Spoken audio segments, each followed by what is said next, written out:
Yorktown-class aircraft carriers were the first purpose-built multi-carrier class for the American Navy. However, none of them were the first, just the first of a class. But the USS Ranger CV-4 was the very first purpose-built carrier for the American Navy, in a class all her own. But what happened to her? Well, in today's episode of Fate of, we'll go over just her fate. As always, Fate of is not a history video, and for the very first time in Fate of, we will only cover one ship, as Ranger was in a class of her own, and lessons from her were used in the construction of the Yorktowns. So let's dive in to the fate of the USS Ranger CV-4. America's first carrier was USS Langley CV-1. She was made from a converted collier, the USS Jupiter, whose three sisters, Proteus, Nereus, and the Cyclops, all disappeared in and north of the Bermuda Triangle, Cyclops in 1918, and Proteus and Nereus during the early stages of World War II, only a few weeks apart. And CV-2s and 3 were both converted Lexington-class battlecruisers, Lexington herself and Saratoga. However, the Ranger would become the first purpose-built American aircraft carrier in history and received the hull number CV-4. She was ordered on November 1st, 1930, and built by the still active and one of the two makers of American nuclear submarines and the sole designer and maker of the American supercarriers today, Newport News Shipbuilding and Dry Dock Company in Newport News, Virginia. Laid down on September 26, 1931, launched on February 25, 1933, and commissioned on June 4, 1934.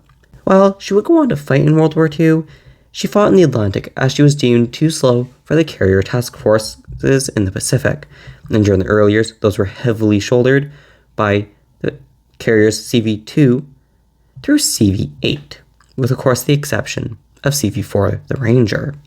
Now, in later 1944 and 1945, she would go to the Pacific, however, she would just be a training carrier. She would survive World War II and received the following honors for her service: the American Defense Service Medal, American Campaign Medal, European, African, Middle Eastern Campaign Medal with 2 stars, Asiatic Pacific Campaign Medal, and the World War II Victory Medal. Post-war, she would eventually be replaced by the light carrier USS Saipan, who was later scrapped in 1976, and Ranger was decommissioned on October 18, 1946, and sold for scrap the following year on January 31, 1947. The USS Ranger would be scrapped by Sun Shipbuilding and Dry Dock Company of Chester, Pennsylvania. However, while we might not have much of her, we do have her bell. Ranger's bell is preserved at the National Naval Air Museum at Naval Air Station, Pensacola in Florida.